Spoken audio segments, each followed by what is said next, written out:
masih memberikan kesempatan dan memberikan nikmat kepada kita untuk bisa melaksanakan rangkaian kegiatan kita, melaksanakan aktivitas kita sesuai dengan yang direncanakan oleh kita masing-masing. Khususnya pada pagi hari ini, atas izin Allah Subhanahu wa taala, kita semua bisa hadir di Masjid Al-Manar ini dalam rangka thalabul ilmi.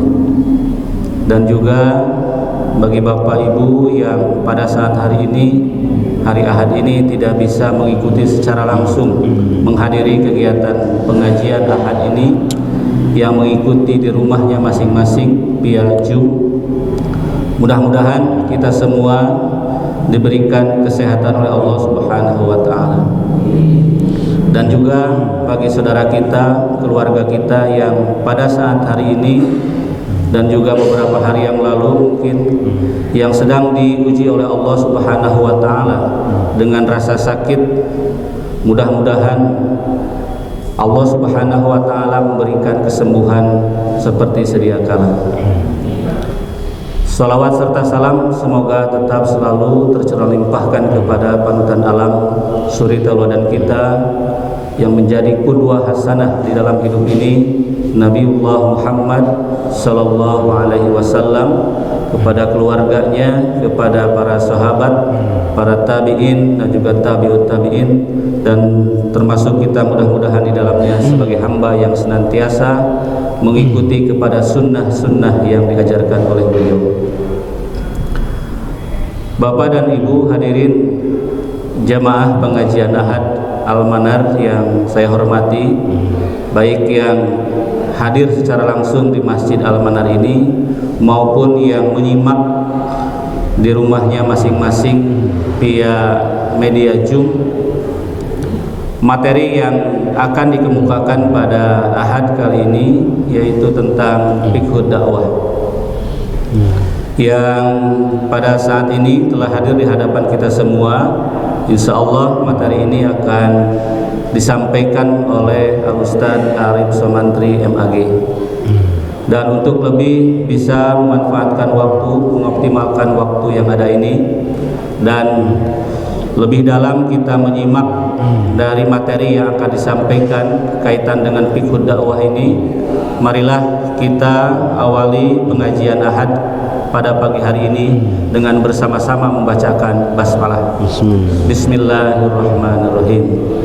Untuk selanjutnya saya persilahkan kepada Al-Mukarram Al-Ustaz Arif Somantri MAG, dengan segala hormat dipersilahkan.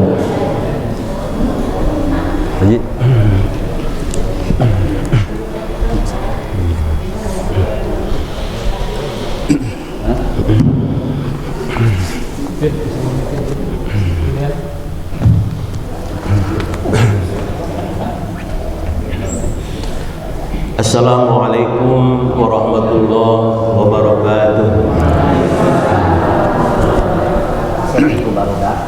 Bismillahirrahmanirrahim. Alhamdulillahirrahmanirrahim. Assalatu wassalamu ala nabiyil mukhtar Muhammadin sallallahu alaihi wasallam khairul bashar wa ala alihi al-athhar wa ashabihi al-akhyar wa atba'ihi al-abrar.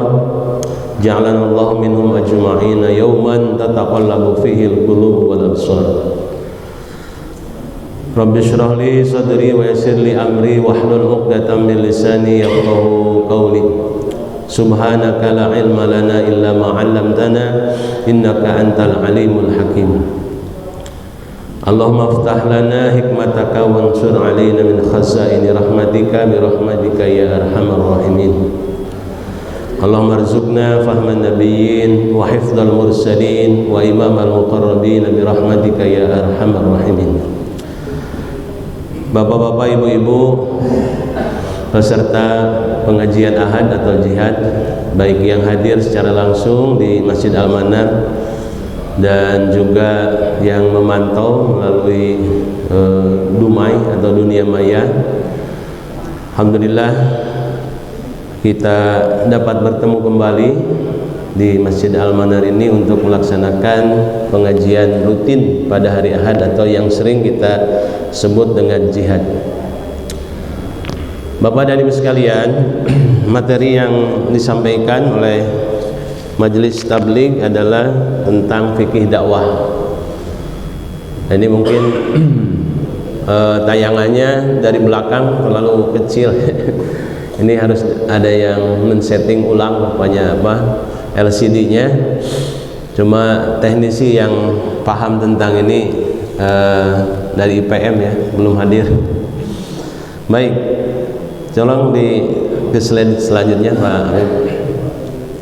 Nah, Bapak dan Ibu sekalian, yang akan kita bicarakan pada kesempatan ini secara garis besarnya ada 3. Selain mukadimah yang nanti akan disampaikan dari ayat Al-Quran, 3 yang akan kita bahas pada kesempatan ini adalah pertama tentang rumusan fikih dakwah Muhammadiyah yang terdiri dari penjelasan ringkas tentang dakwah kultural sebagai hasil Tanwir 2002 di Bali. Kemudian yang kedua adalah tentang dakwah komunitas sebagai hasil rumusan keputusan Muktamar Muhammadiyah ke-47 di Makassar. Kemudian yang ketiga kita akan membicarakan bagaimana kriteria fikih dakwah Muhammadiyah. Lanjut. Ayat yang kita gunakan atau jadikan sandaran untuk kajian sebagaimana kita maksud pada rumusan fikih dakwah Muhammadiyah, yaitu ayat yang populer Bu ya. Bapak dan Ibu sudah sangat paham dengan ayat ini. Ya, An-Nahl ayat 125. Ud'u ila sabili rabbika bil hikmah wal mau'izatil hasanah wajadilhum billati hiya ahsan inna rabbaka huwa a'lamu biman dhalla an sabilihi wa huwa a'lamu bil muhtadin. Yang membawa Al-Quran bisa ya melihat di surah An-Nahl ayat 125. Kalau kita terjemahkan secara letterlock artinya ud'u, serulah, ajaklah, ila sabili rabbika, kepada jalan Tuhanmu yaitu dinul Islam, agama Islam, bil hikmah, dengan cara hikmah, wal mau'izatil hasanah, dan pengajaran yang baik, wajadilhum billati hiya ahsan, dan berdebatlah dengan mereka dengan cara yang baik. Sesungguhnya Tuhanmu, ya inna rabbaka, sungguhnya Tuhanmu, huwa a'lam, dia lebih mengetahui, biman dhalla an sabili, siapa yang sesat dari jalannya, wa huwa a'lamu bil muhtadin, dan dia juga maha mengetahui siapa atau orang-orang yang mendapatkan petunjuk. Bapak dan Ibu, mari kita coba kaji ayat ini dari tafsir As-Sa'di ya, salah satu tafsir yang mudah kita dapatkan baik secara elektronik ataupun kitab aslinya. Silakan dibuka mungkin untuk yang ini Pak Habib tafsirannya.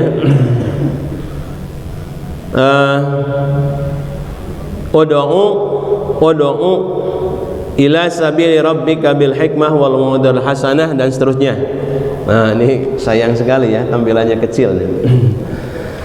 Nah, ai liyakun du'auka lil khalqi muslimuhum wa kafiruhum ila sabili rabbikal mustaqim al mustamil 'alal ilmin nafi wal amali salih bil hikmah.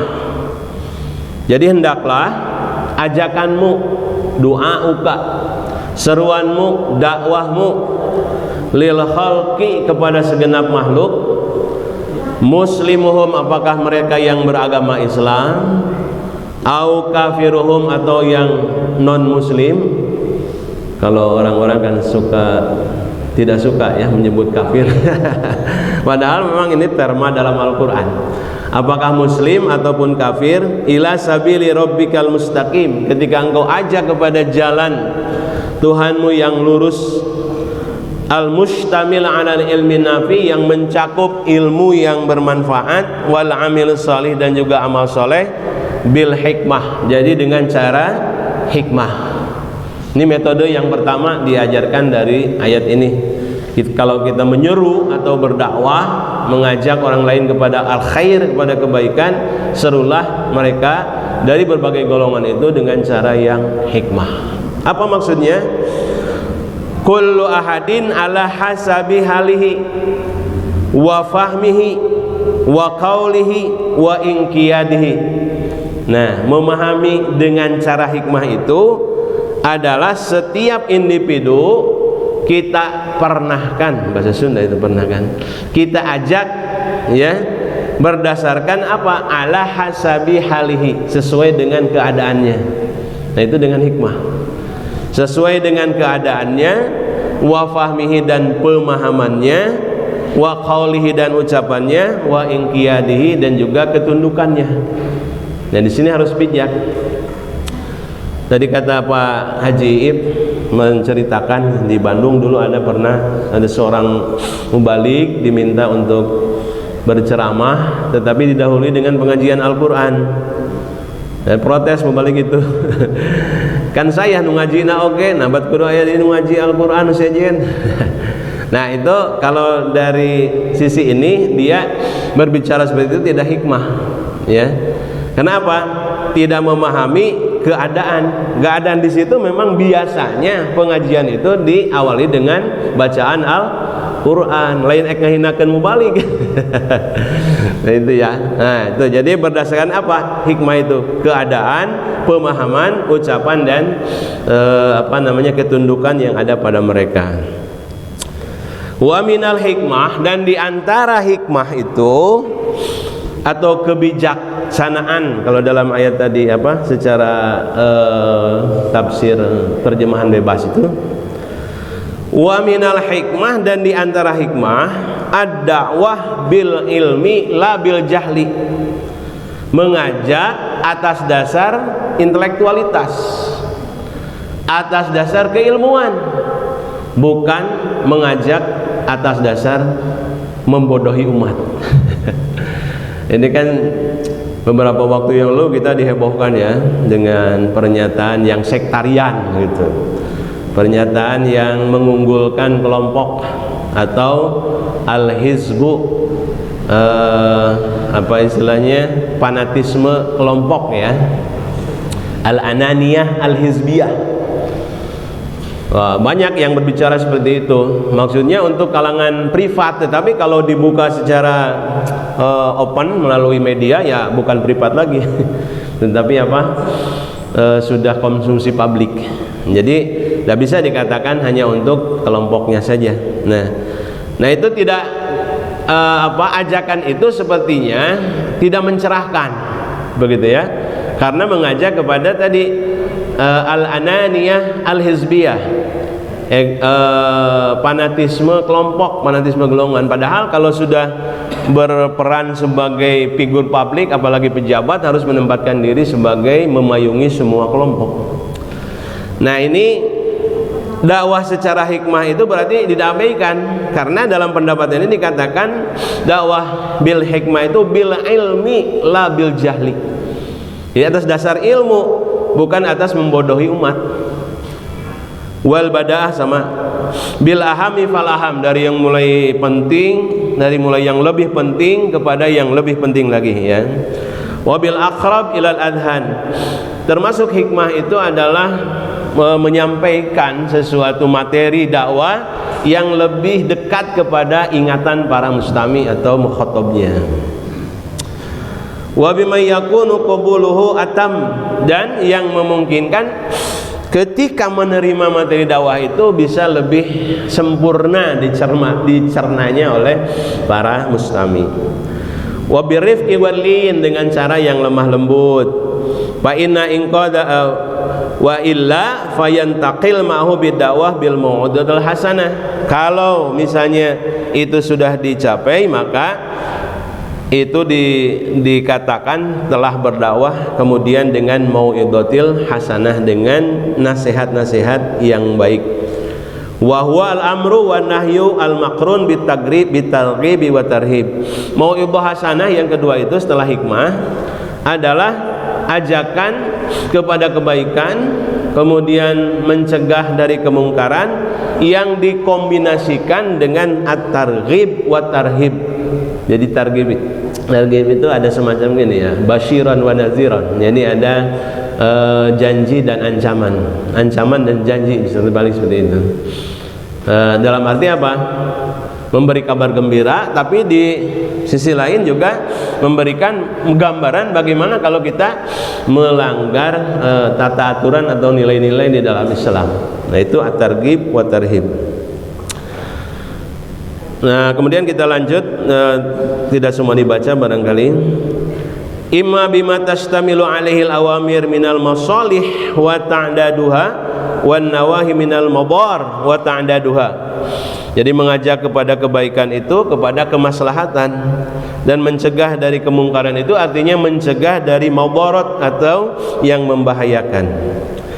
Wa imma bi dzikri ikrami man qama bidinillahi wa ihanati man lam yakum bihi, atau dengan cara memberikan penghormatan atau ikram, ya, ikram kepada orang yang mengatakan agama Allah, atau juga kita mengatakan dengan cara yang baik, ihanatu man lam yakum bidinillah, orang yang belum dapat menegakkan agama. Nah, artinya di sini dengan cara mau'izah hasanah itu kepada setiap golongan kita harus berlaku arif dan bijaksana. Nah, ini saya beberapa waktu yang lalu ya mengikuti ceramah Buya yang meninggal, yang sudah meninggal, itu salah satu pimpinan pusat Muhammadiyah, Yunahar, Pak Yunahar Ilyas, ya. Beliau mengatakan sederhananya kalau dakwah kultural Muhammadiyah itu yang diperhatikan itu proses bukan tujuan, katanya, ya. Nah, ini kalau dalam bahasa ini tadi apa? Kepada orang yang sudah betul memegang agama, beda caranya dengan yang baru paham dengan agama. Misalnya kata beliau, kita mau berdakwah pada ibu-ibu yang sosialita, yang baru kenal dengan jilbab. Masa kita katakan kepada mereka, Bu, ibu, kalau ibu-ibu, padahal dakwahnya baru pertama, kalau ibu-ibu tidak pakai jilbab itu sama dengan ilanar, kepada neraka. Nah, pendekatan seperti itu tidak kultural, kata beliau, ya. Pendekatan kulturalnya bagaimana? Nah, ibu-ibu, misalnya pengajian ini kita melihat masih ada yang belum memakai jilbab, kita tidak apa-apa. Mudah-mudahan ya minggu depan pengajiannya yang masih belum berjilbab. Nah, gitu kan. Jadi dengan cara yang tadi minal aham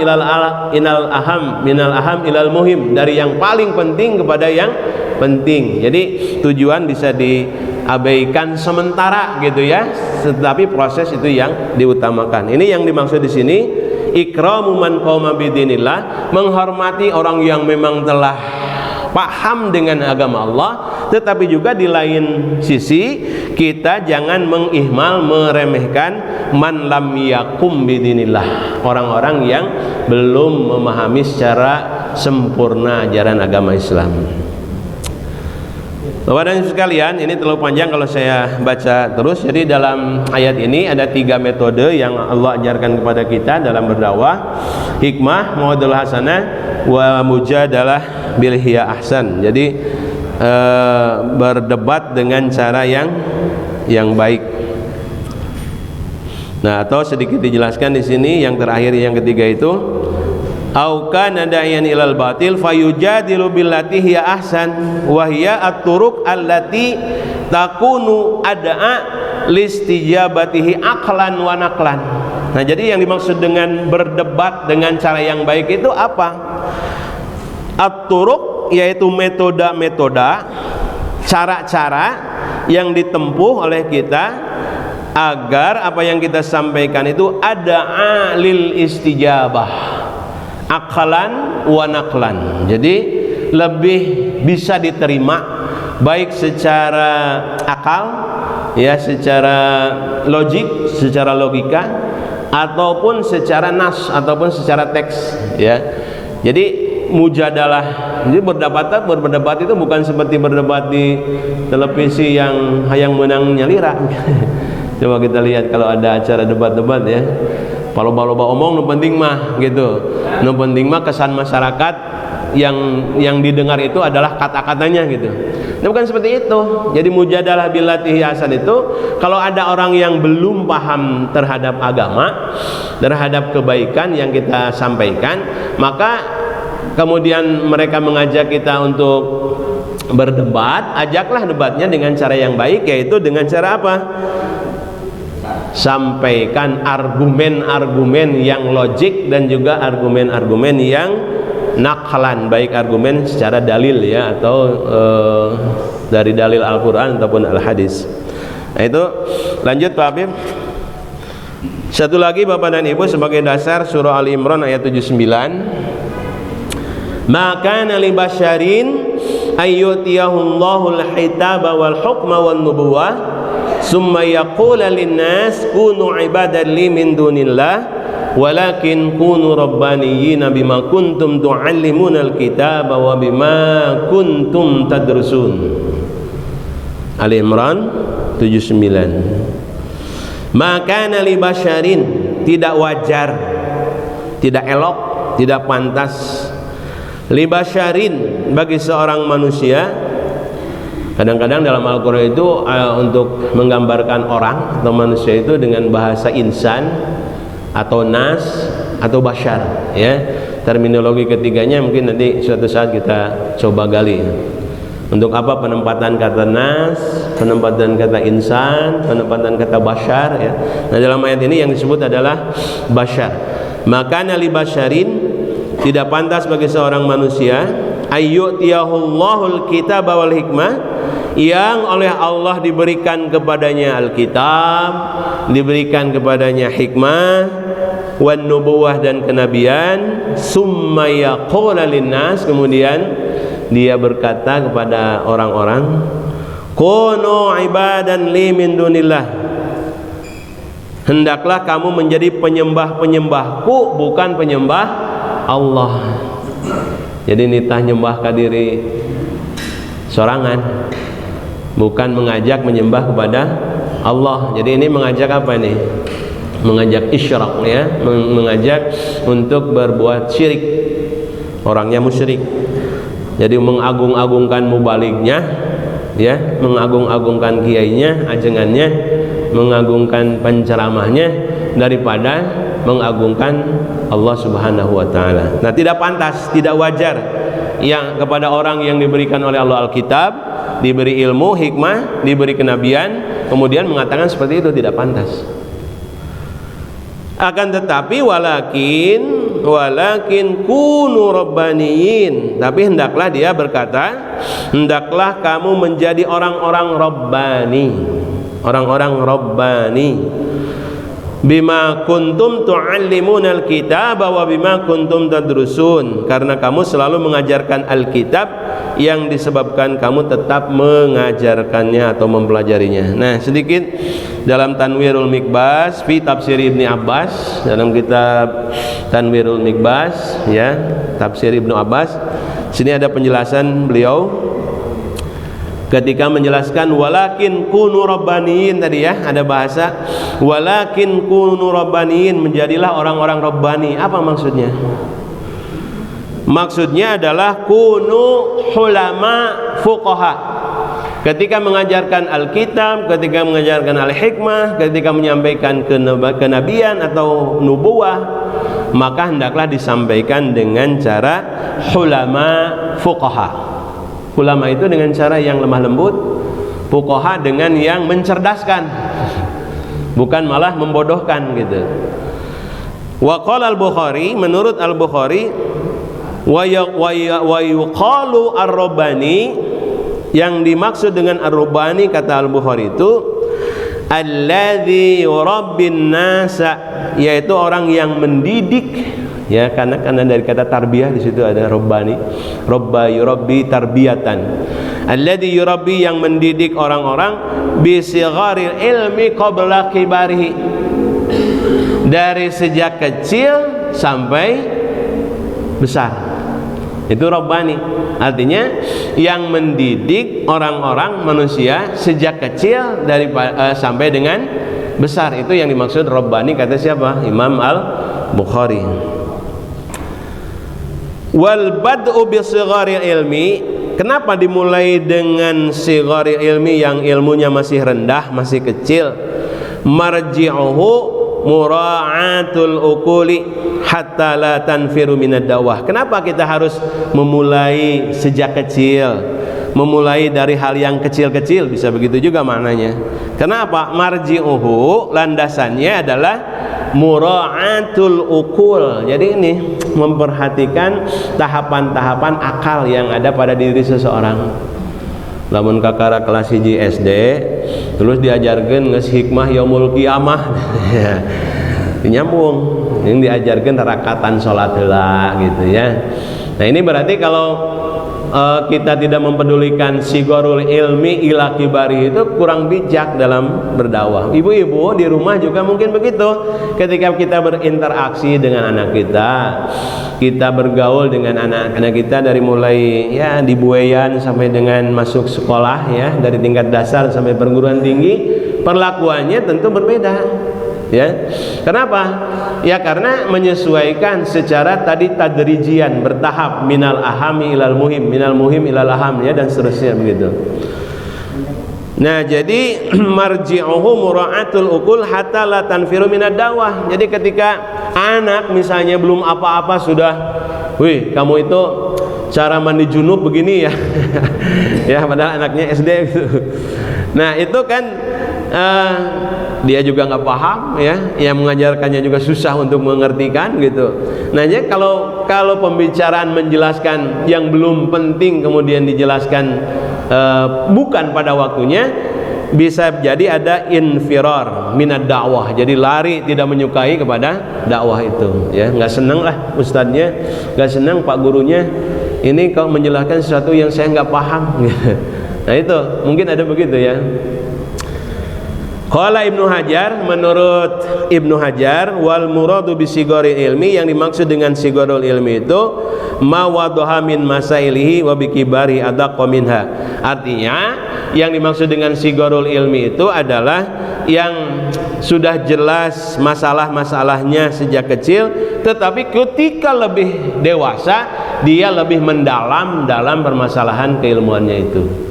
Ini sama sebenarnya proses ketika kita melakukan pendidikan dan pengajaran, tentu disesuaikan dengan usia kan ya, sampai dengan perguruan tinggi. Kalau dari mulai SMP SMA itu rata-rata tahu sedikit tentang banyak ya. Kono mah segala diajarkan ya Pak, ai ka budak SMP SMA mah sing loba anu apangan saeutik-saeutik. Tapi kalau sudah perguruan tinggi kan ada fakultas, kemudian ada jurusan lagi, prodinya lagi ya, lebih khusus lagi, lebih spesifik lagi. Bahkan kalau dokter ada spesialisasi lagi kan dari dokter umum itu. Nah, itu kalau dari perguruan tinggi memang polanya seperti itu, tahu sedikit ya, tahu banyak tentang sedikit ya, yang sedikit itu tapi mendalam. Nah, jadi itu kata Ibnu Hajar, yang dimaksud dengan sigharul ilmi itu yang jelas masalahnya dari mulai kecil, tetapi ketika besar dia lebih mendalam. Nah, ini hanya sedikit saja ingin memberikan penekanan tentang kata Rabbani itu, artinya mengajak kepada kebaikan, ad-da'wah ilal khair ya. Itu harus dengan cara mendidik, bukan menghardik, dengan cara merangkul, bukan dengan cara memukul, dan seterusnya begitu ya. Baik, lanjut. Nah, Bapak dan Ibu sekalian, dakwah kultural. Sekarang kita kepada dakwah kultural ya.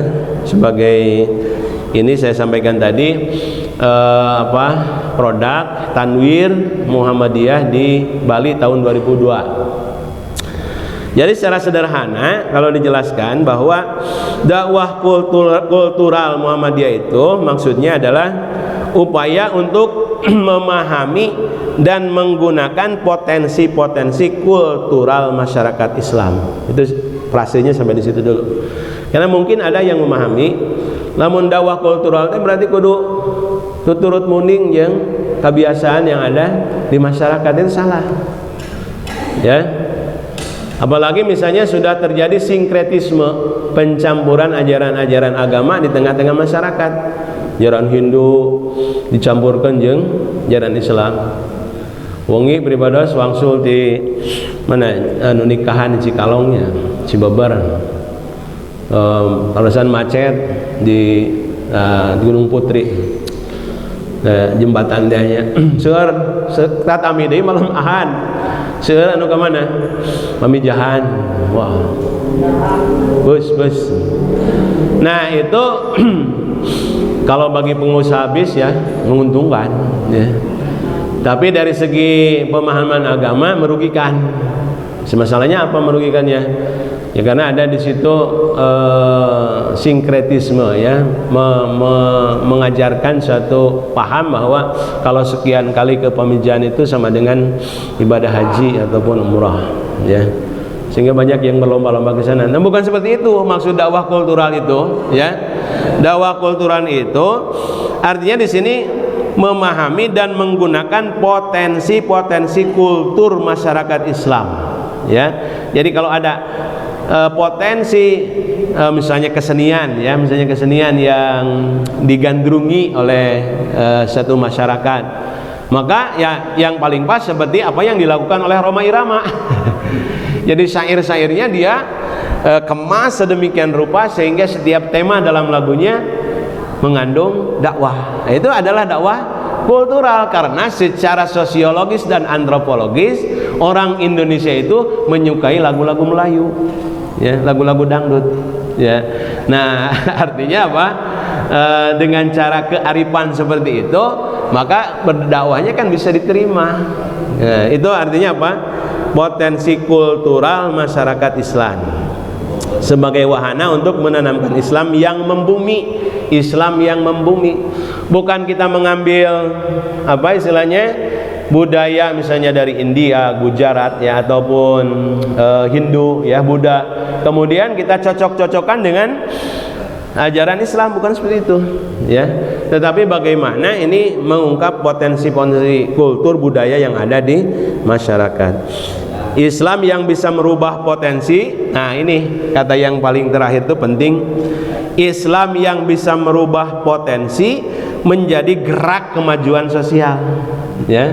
Potensi yang ada di masyarakat kemudian di create sedemikian rupa dengan dakwah kultural itu sehingga menjadi gerak kemajuan sosial ya. Tadi kata menyimak juga sedikit dari Pak Haji itu ada yang mengkritik, katanya kan daripada lagu Indonesia Raya dalam pertemuan itu lebih bagus katanya baca sholawat. Ganti saja Indonesia Raya gitu. Nah, kalau orang-orang yang sudah terbiasa dengan kalau acara resmi menyanyikan lagu Indonesia Raya gitu kan misalnya, sekarang mari berdiri membacakan sholawat, mungkin akan aneh gitu ya, akan aneh. Nah, itu karena apa tadi? Kurang memperhatikan. Nah, yang lebih aneh lagi kan kemarin begini Pak ya, kemarin juga mengikuti kegiatan sosialisasi kerukunan umat beragama di Garut ya. Nah, itu mencontohkan Pak Asep Saiful Muhtadi, Profesor di UIN itu mencontohkan begini. Ketika ada orang yang nyanyi-nyanyi di mana? Di Masjid Istiqlal. Kan protes ya. Wah, nyanyi-nyanyi di Masjid Istiqlal. Kata profesor, salah ente sendiri. Kunaon tuh baheula di jalanan sana. Maca sholawat di gereja. Ini pantas lamun aranjeuna membalas kebaikan Anda dengan cara bernyanyi-nyanyi di Masjid Istiqlal. Nah, itu juga pendekatan yang keliru. Jadi kalau santri-santri kemudian digiring ke gereja disuruh membacakan sholawat, sepertinya benar gitu ya. Tetapi di situ ada yang keliru, ya. Kenapa? Ya kalau sudah terbiasa dengan pertemuan di tempat ibadah yang bukan sesuai dengan agamanya, nanti dia akan terbiasa geus teu aneh di asup ke gereja, geus biasa menjadi kebiasaan, menjadi adatul muhakkamah. Nah, ya, jadi akhirnya gampang lah ya terbawanya. Nah itu juga cara yang salah. Jadi yang kita garis bawah sini bahwa dakwah kultural itu Islam yang bisa merubah potensi menjadi gerakan kemajuan sosial, bahkan bukan kemunduran seperti tadi. Gantian nama kamari masolawatan di gereja, nama ganti nyanyian kur ya, nyanyian bersama di Masjid Istiqlal, kan jadi salah. Lanjut. Wadah ibu sekalian, nah ini konsepsi dakwah kultural itu. Yang pertama adalah dakwah kultural itu sebagai respon kemajemukan masyarakat dan situasi yang semakin kompleks. Jadi Muhammadiyah menghadirkan dakwah kultural melalui Tanwir 2002 di Bali itu yang pertamanya adalah respon. Respon itu tanggapan atas realitasnya kita itu apa? Realitasnya bahwa masyarakat kita itu majemuk. Majemuk teh naon? Rupa-rupa, bukan paru-paru tapi ya, macam-macam ya. Kemudian situasi yang semakin kompleks. Nah, ini kalau kita misalnya tidak merespon kemajuan ilmu pengetahuan teknologi, ya kan? Sesuai dengan kondisi sekarang, ya mungkin di Masjid Al-Manar ada dua moda yang kita gunakan. Satu moda langsung ngajinya, yang kedua moda yang menyimak dari tempat masing-masing atau dumai. Nah, ini juga merupakan apa? Konsep dakwah kultural itu respon kemajuan masyarakat dan juga situasi yang semakin kompleks. Nah, yang kedua, penanaman nilai-nilai Islam memperhatikan potensi, keadaan dan kecenderungan manusia sebagai makhluk budaya.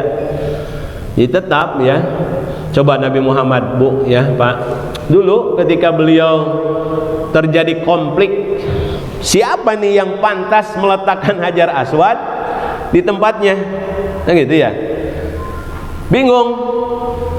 Karena terdiri dari tribes ya, kobail di Arab itu kabilah-kabilah, suku-suku yang wah kalau tersulut saja sedikit bisa marah, pecah ya, konflik di sana. Tapi dengan bijaknya Nabi Muhammad SAW, kemudian mereka juga sepakat ya, siapa yang paling duluan datang ke masjid itulah yang berhak untuk meletakkan Hajar Aswad. Jadi Hajar Aswad itu pernah turun dari tempatnya karena terjadi banjir besar. Nah itu untuk meletakkan lagi siapa? Sepakatilah yang paling pertama datang ke masjid. Ternyata yang paling pertama datang adalah Nabi Muhammad. Tapi Nabi Muhammad juga tidak culangung, terhormat ka kolot ya, terhormat ka kobilah-kobilah, ambil satu-satu ya. Kabilah ini silakan pegang ujung, yang ini sorban saya ya, yang ini pegang ini, kemudian kita angkat sama-sama. Nah itu berarti Nabi Muhammad sedang mencontohkan kepada kita bagaimana pendekatan kultural, menanamkan nilai-nilai Islam, memperhatikan potensi, keadaan, kecenderungan manusia sebagai makhluk budaya. Karena dihargai, kabilah-kabilah itu masing-masing memegang, jadi mereka memberikan akhirnya gelar kepada Nabi Muhammad sebagai Al-Amin, orang yang dipercaya. Nah kemudian Bapak dan Ibu sekalian, selain itu juga berdasarkan kajian sosiologis antropologis, manusia itu ini bisa kita akui atau tidak ya, manusia itu adalah makhluk yang homo religius ya. Ketika disebut homo, jangan homo yang homreng begitu ya. Ini maksudnya adalah homo religius itu adalah cenderung mengaitkan sesuatu dengan kekuatan gaib. Kalau kekuatan gaibnya terarah alladzina yu'minuna bil ghaib, nah itu pas, on the track.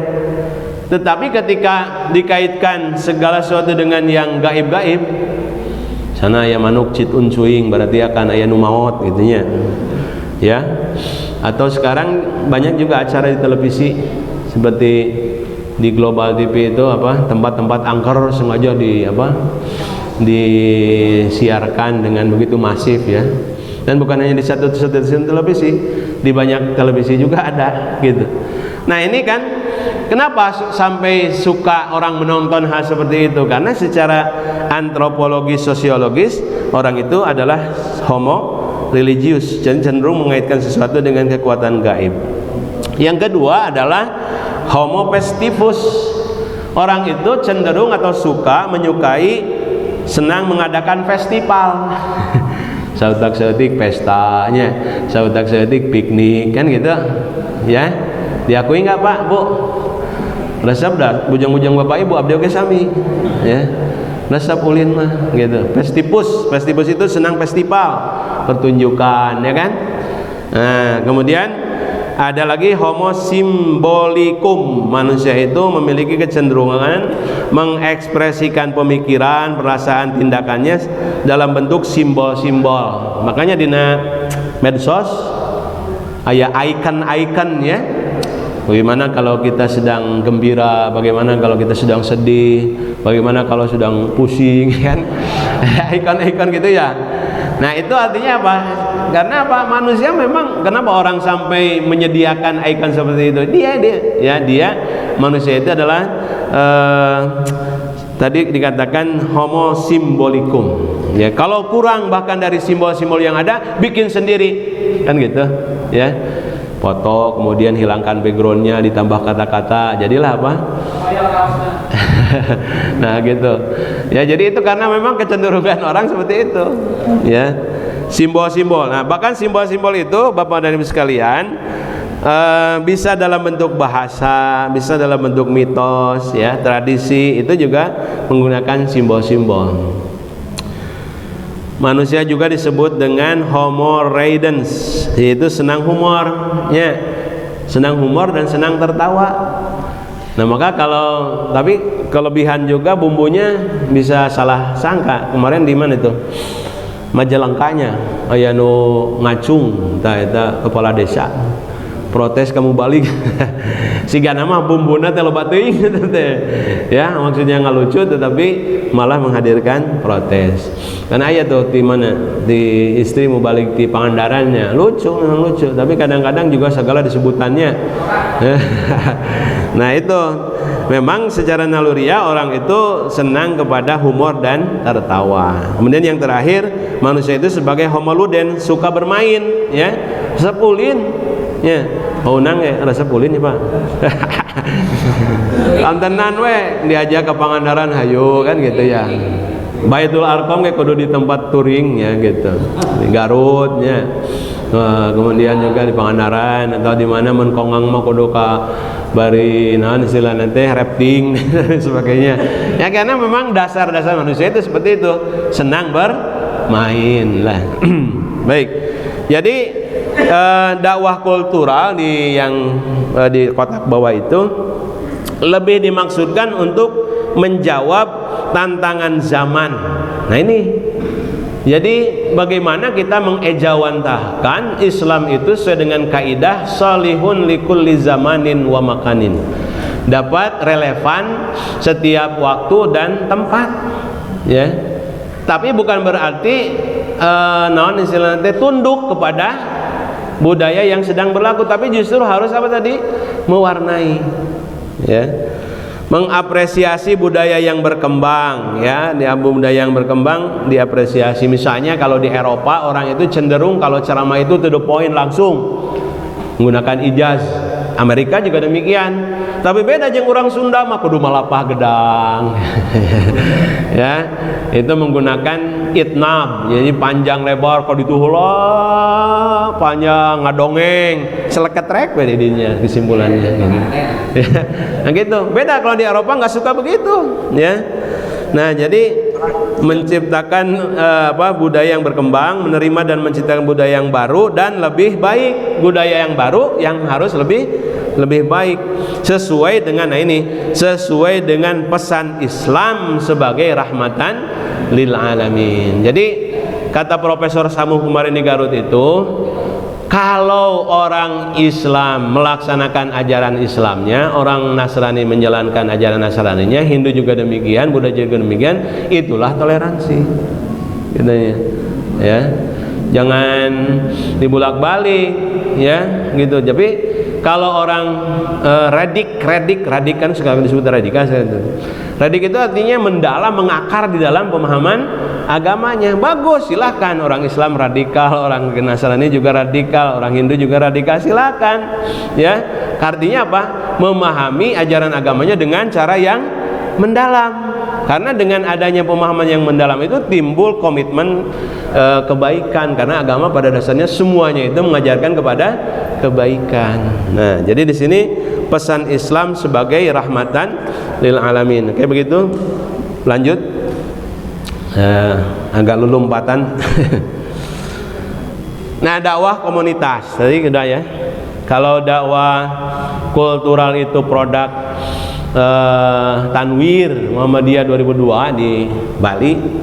Nah, sekarang dakwah komunitas itu tadi produk keputusan Muktamar Muhammadiyah 47 di Makassar ya, tahun 2015. Nah, jadi dakwah komunitas itu maksudnya apa, Bu ya?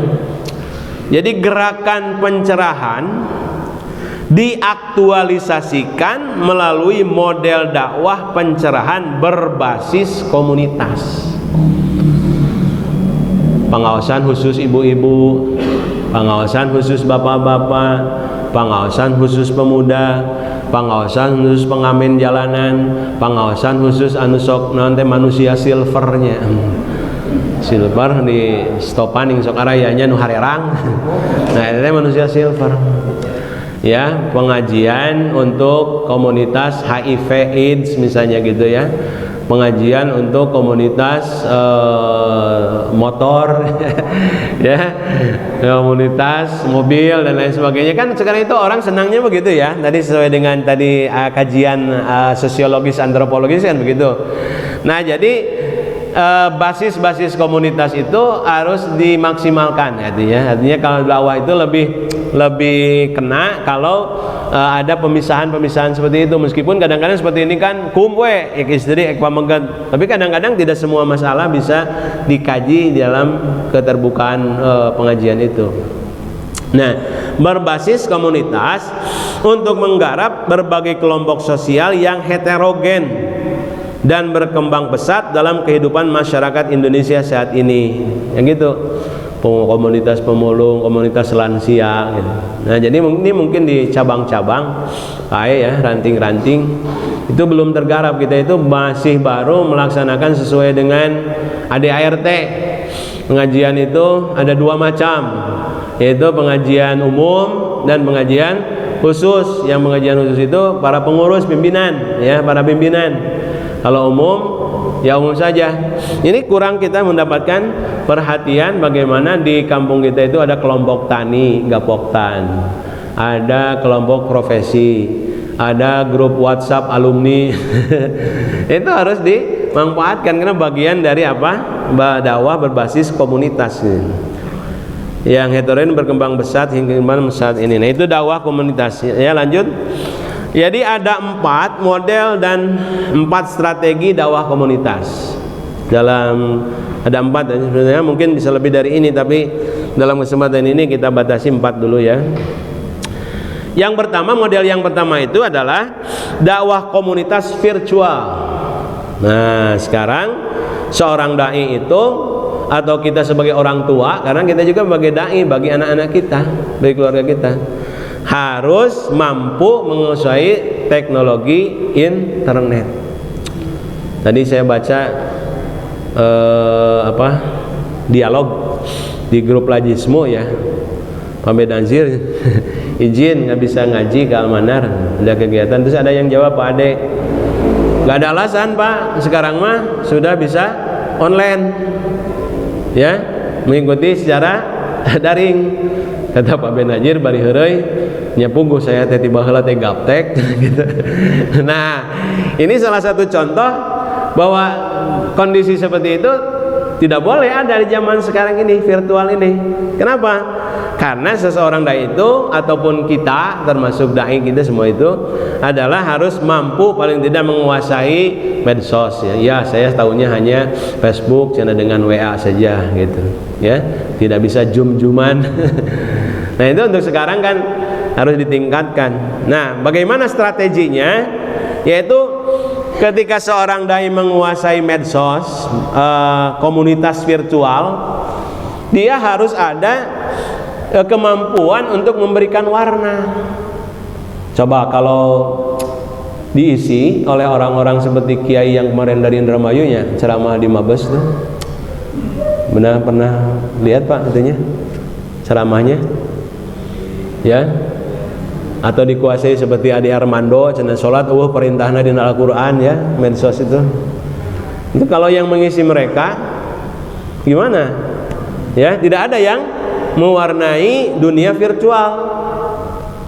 Nah, jadi di sini tanggung jawab Muhammadiyah itu bertanggung jawab bagaimana supaya dunia maya, dumai atau dunia virtual itu, komunitas virtual itu digarap juga oleh Muhammadiyah. Nah, mungkin ini belum berjalan di cabang ranting. Jangankan di cabang ranting, PDM juga belum mungkin ya menggunakan ini. Nah, yang kedua, dakwah komunitas untuk kalangan masyarakat kelas profesi, intelektual atau yang memiliki status sosial itu harus digarap. Kadang-kadang mungkin gini, ada pengajian khusus jamaah kloter sekian atau amwa kelas ini. Nah, itu memang di situ kan komunitas kalangan tertentu, maksudnya alumni haji, ya. Kemudian juga grup insinyur pengajiannya, grup dokter, mungkin aja seperti itu ya, profesi-profesi tertentu. Nah, Muhammadiyah jangan mengabaikan kalau ada memang pengajian yang didesain seperti itu, harus juga dimasuki gitu, kelompok-kelompok yang seperti itu. Jadi strateginya dengan cara dakwah yang kreatif, inovatif, menyesuaikan dengan gaya hidup mereka. Untuk dakwah kepada almarhum Vanessa Angel mungkin berbeda dengan dakwah kepada Pak Anak ya, Pak Enak. Beda Pak Enak. Ya, karena jet set ya mereka itu, ya. The have, orang yang punya. Ya, disarwakeun dakwahna jeung pemulung anu dihanapeun kolong jembatan teu sami, ya. Nah, gitu. Jadi gaya hidup mereka menjadi perhatian. Makanya Pak Din tuh punya kelompok tertentu, pengajian orbit, ya, suka mengirim undangan. Nah, sekarang mungkin yang GSM nih lebih memilih Pak Din daripada pengajian di Almanar ini. ya, tapi udah selesai. Nah, Pak Din itu luar biasa bisa menghimpun artis-artis untuk mengadakan pengajian, yang ngajinya Eksanti misalnya gitu kan. Kemudian ada penyanyi-penyanyi artis yang terdahulu. Itu kerja-kerja dakwah komunitas, ya, kepada kelompok profesi ataupun intelektual tentu. Jadi menyesuaikan dengan gaya hidup mereka. Yang ketiga, dakwah untuk komunitas kalangan marginal yang terpinggirkan. Kelompok ini memiliki karakteristik ekonomi rentan kemiskinan, ya kan? Aina ngaji di kelompok marginal ini, tapi yang diterangkan adalah manfaat zakat, infak, sedekah. Pugu jang daharna ge teu boga. Hayo we dijeli zakat, infak, sedekah. Maksudna aya dina Al-Qur'an, alladzina yunfikuna fis sarra'i wad dharra, dina kayaan susah, dina kayaan bunga, kan gitu, ya. Tapi harus tahu tahapan-tahapannya. Kakareke papanggih jeung kelompok pemulung jalanan teh. Oh, ente kudu sedekah atuh ayeuna, ogiru. Nah, gitu ya. Itu ada tahapannya. Jadi di sini strateginya adalah pendekatan humanistik, empatik, artinya apa? Kemanusiaan yang lebih empati, ya. Ya, nash'uru bimasyairihim. Kira-kira empatik itu seperti itu. Merasakan apa yang mereka rasakan, ya. Kita memposisikan seperti yang mereka rasakan. Merayat, materinya mudah dicerna, ya. Mungkin untuk kalangan yang marginal tidak terlalu dibutuhkan ada LCD seperti ini, ya. Ningali filmnya buku makan resep gitu. Nah, tapi dengan pendekatan yang empatik humanistik. Yang keempat, dakwah untuk masyarakat pedalaman atau 3T. 3T itu tertinggal, terluar, dan terpencil. Mungkin untuk skup kota Tasikmalaya itu tidak terwujud, ya, karena mungkin ini tertinggal. Ini kota ngaranna oge berak tertinggal, ya.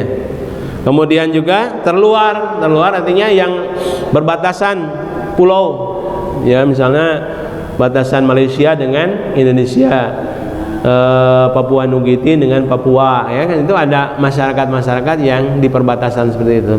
Kemudian masyarakat terpencil seperti Baduy misalnya, ya, atau suku Dayak, pedalaman yang lainnya.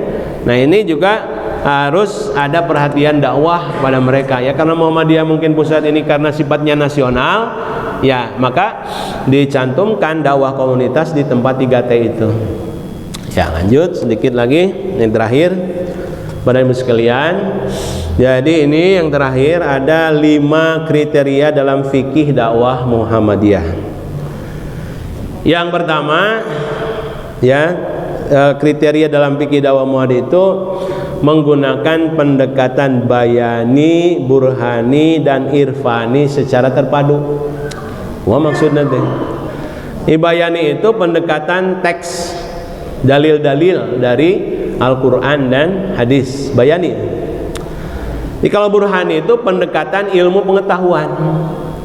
Sekarang untuk menjelaskan satu ayat dengan yang lainnya itu tidak cukup kita membacakan arti terjemahannya, ya, juga tafsirannya, tetapi tafsirannya juga harus tafsir yang ilmi, ya, tafsir yang ilmiah, juga dengan tafsir yang maudhu'i, tematik, ya, satu dikaitkan dengan yang lainnya. Nah itu pendekatan burhani.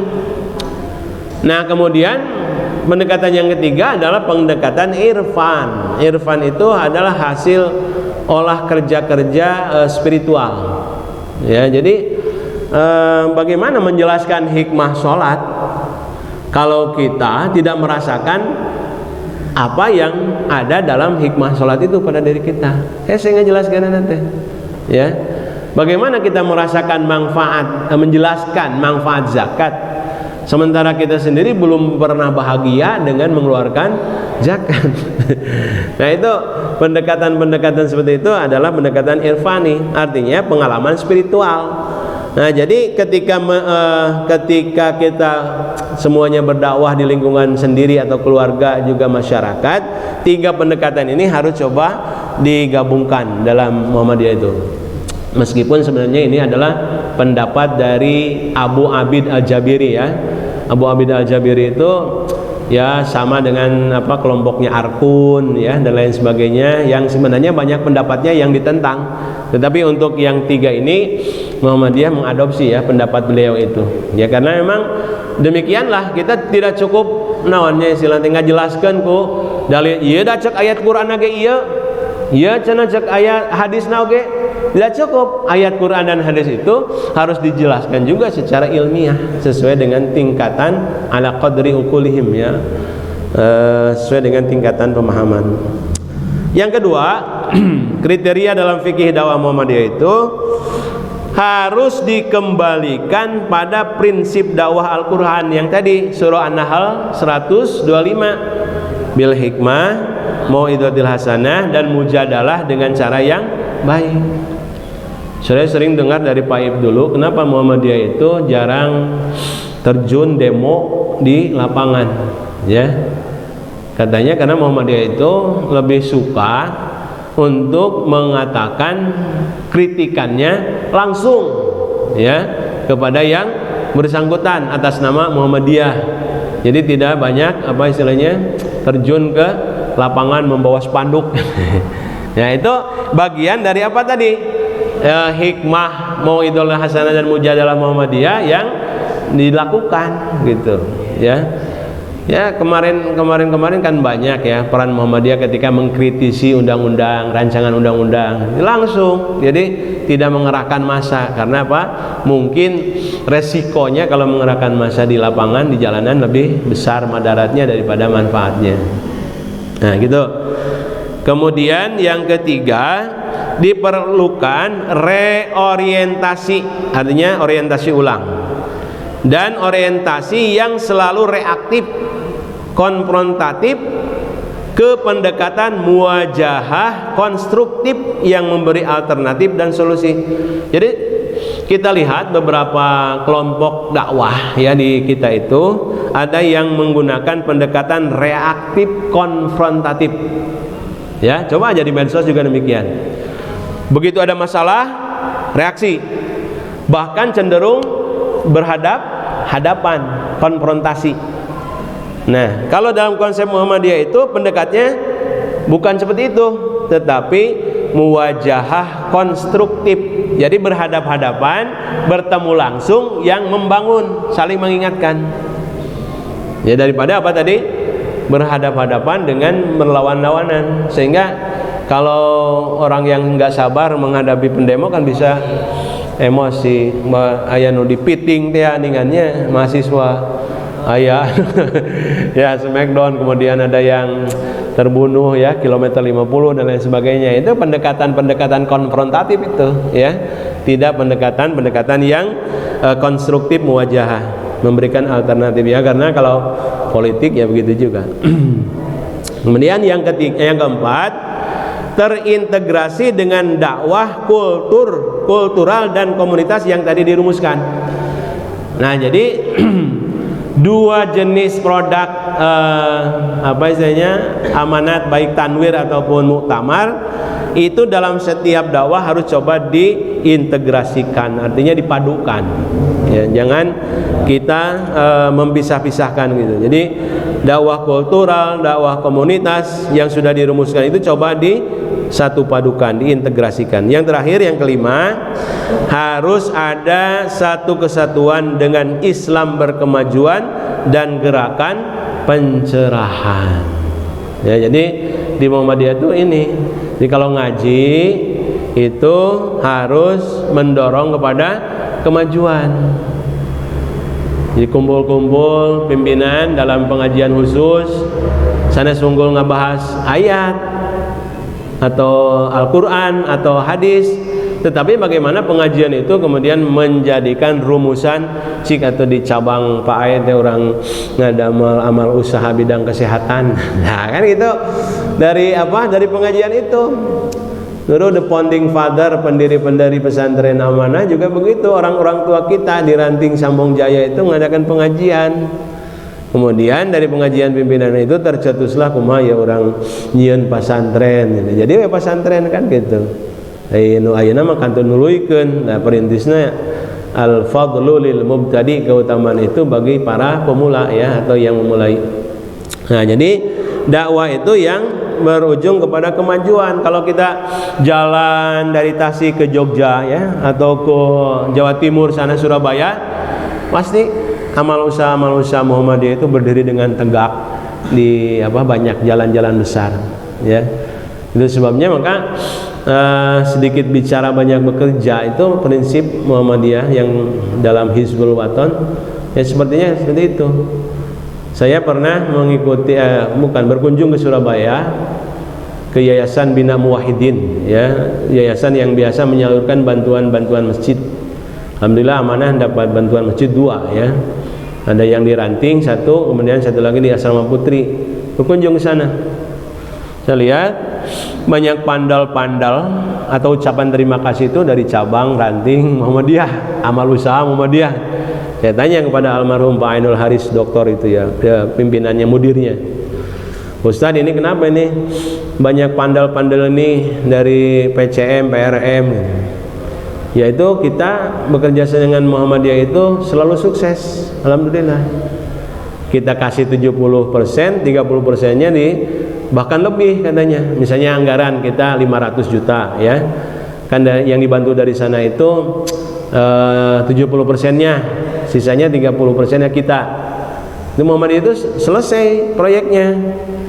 Tapi ketika banyak kita mempercayakan kepada yayasan-yayasan tertentu, bahkan yang 70% oke, beak masjidan terjadi.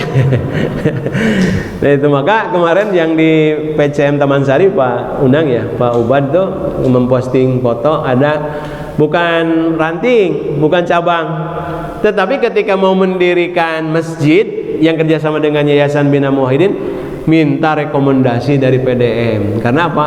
Dari Yayasan Bina Muwahhidin hanya percaya kepada Muhammadiyah. Nah itu kan artinya apa? berkemajuan, gerakan mencerahkan, ya, bukan gerakan memundurkan ya, atau menggelapkan, ya. Jadi apalagi sekarang di mana dunia ini sudah sangat terbuka, ya, dengan berbagai macam media yang ada, kemajuan ilmu pengetahuan dan teknologi, saya kira kita tidak bisa bersembunyi daripada keburukan, ya. Yang namanya kesalahan, keburukan suatu saat pasti akan terbuka. Tidak sekarang, besok. Tidak besok, ya besok lagi, lusa. Tidak lusa, ya mungkin ketika sudah meninggal dunia. Nah, artinya apa? Boundless of the world, kata pada Dang Ahmad itu. Jadi dunia tanpa batas, ya. Sekarang itu berbagai informasi kita bisa akses, hatta di kamar terkecil yang di sudut kamar kita bisa mengakses dunia. Berita dunia itu bisa kita akses.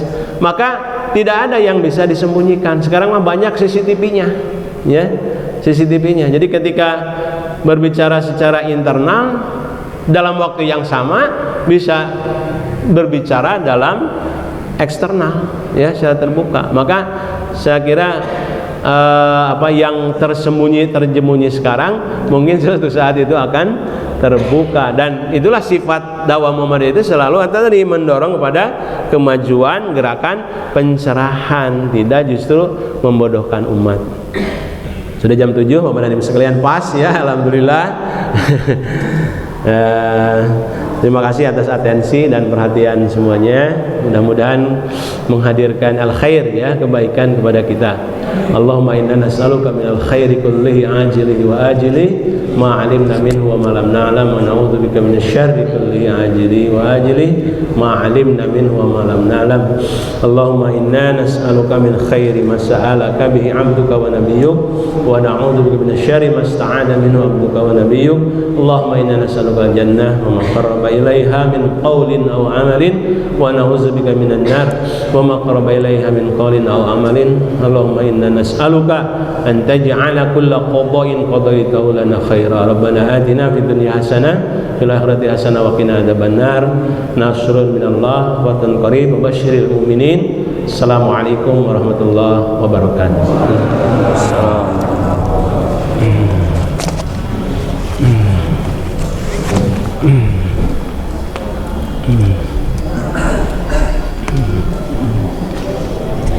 Ya.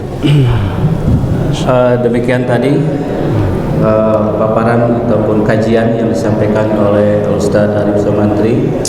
Kajian yang sangat-sangat menarik sekali sebagai kita warga persyarikatan, bagaimana menyikapi dakwah yang sesungguhnya yang dicontohkan oleh Rasulullah SAW, dan juga beberapa garis-garis ataupun ketetapan yang sudah dirumuskan oleh Persyarikatan Muhammadiyah, bagaimana membumikan dakwah yang sesungguhnya, baik itu dakwah kultural, dakwah komunitas, ataupun yang hal-hal lain yang harus menjadi sentuhan dakwah kita di dalam bermasyarakat ini.